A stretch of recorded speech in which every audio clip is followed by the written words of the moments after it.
itong krisis sa fuel ay ito na, talagang gutom na. Gutom Yes. na talaga mga kababayan natin. At ang ayuda na sinasabi nila ay hindi naman dumarating dahil yun nga ang pinakapuno at dulo nitong problema ng Pilipinas ngayon ay pera.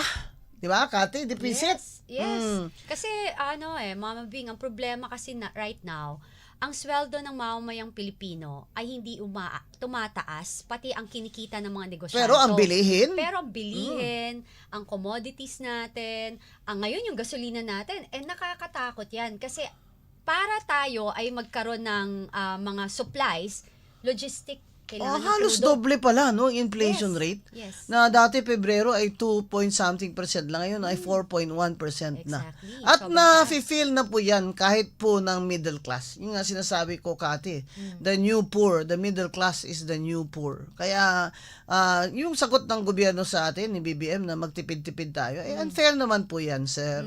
Na kami yung pinagtitipid ninyo. Tapos yung magnanakaw dyan, business as usual. Exactly. Ang dami pang bumibili ng maleta. Grabe kayo. Itigil nyo naman yung pagnanakaw sa kaban ng bayan para may pang-ayuda. Di ba? At saka kagabi, not kagabi, kahapon, kausap ko si Miss Cora Guidote.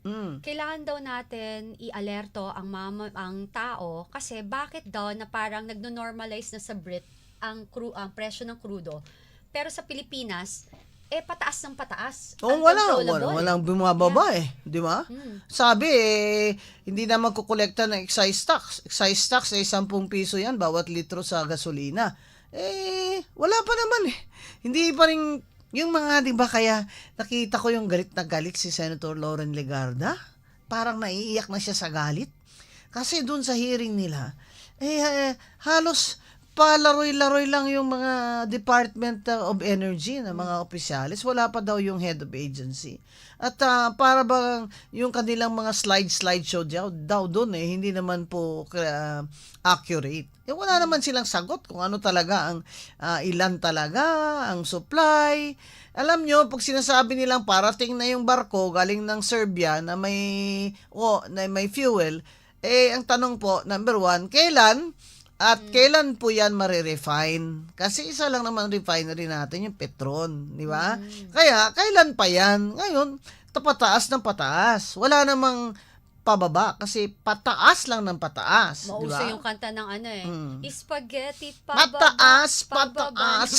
Wala nang pababa Pataas lang ng pataas at mga kababayan, gutom na po talaga. Kaya po itong ating gobyerno ngayon ay dapat po hindi lang gising kung hindi alert, aware, and awake, di ba? Kaya lang, it doesn't help talaga. Hindi nakakatulong na itong gobyerno ni BBM ay hindi naman siya pinapakita that he is the one in control. Hindi ba?